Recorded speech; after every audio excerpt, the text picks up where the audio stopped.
मित्रों, हमारे सनातन धर्म में गीता का बहुत ही बड़ा महत्व दिया गया है, क्योंकि गीता में ऐसे ऐसे उपदेश जो मानव कल्याण के लिए जीवन जीने की कला सिखाती है तथा धर्म कर्म की पाठ पढ़ाती है। गीता में यह भी बताया गया है, जो लोग दूसरों को कष्ट देते हैं, तकलीफ देते हैं, रुलाते हैं, उन्हें भी आगे चलकर रोना पड़ता है, उन्हें भी भोगना पड़ता है। यदि आप भाग्यशाली रहे तो आप अपने आंखों से देखने का मौका भी दिया जाएगा। गीता में श्री कृष्ण ने बुद्धिमान व्यक्ति की पहचान बताई है। इसके अनुसार सबसे समझदार और स्थिर बुद्धि वाला व्यक्ति वही है जो सफलता मिलने पर अहंकार में नहीं आता और विफलता मिलने पर गम में नहीं डूब जाता, इसके लिए कोई चिंता नहीं करता और नहीं दुखी होता है। गीता में श्री कृष्ण कहते हैं कि समय कभी एक जैसा नहीं रहता। जो दूसरों को बेवजह रुलाते हैं, उन्हें भी रोना पड़ता है। जो दूसरों को दुख देते हैं, आगे चलकर उन्हें भी दुख भोगना पड़ता है।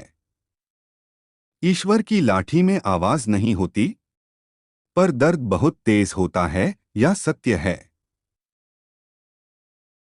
श्री कृष्ण कहते हैं कि केवल डरपोक और कमजोर ही चीजों को भाग्य पर छोड़ते हैं,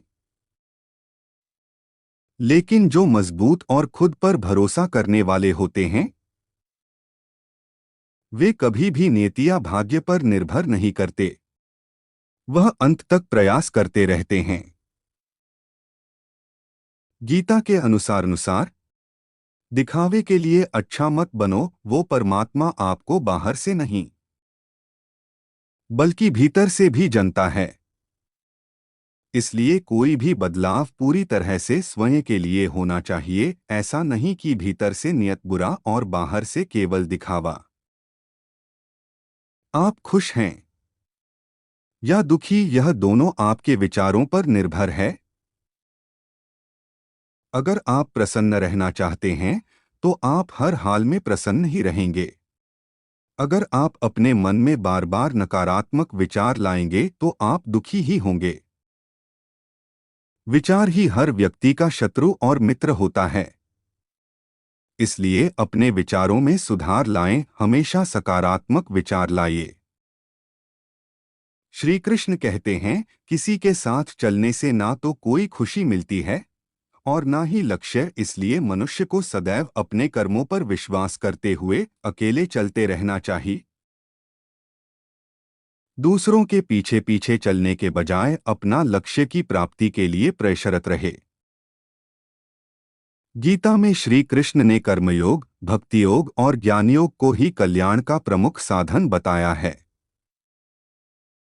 कर्म के प्रवाह से संबंध का टूट जाना ही जीवन का लक्ष्य है और यह लक्ष्य उपर्युक्त तीनों मार्गों से प्राप्त हो सकता है।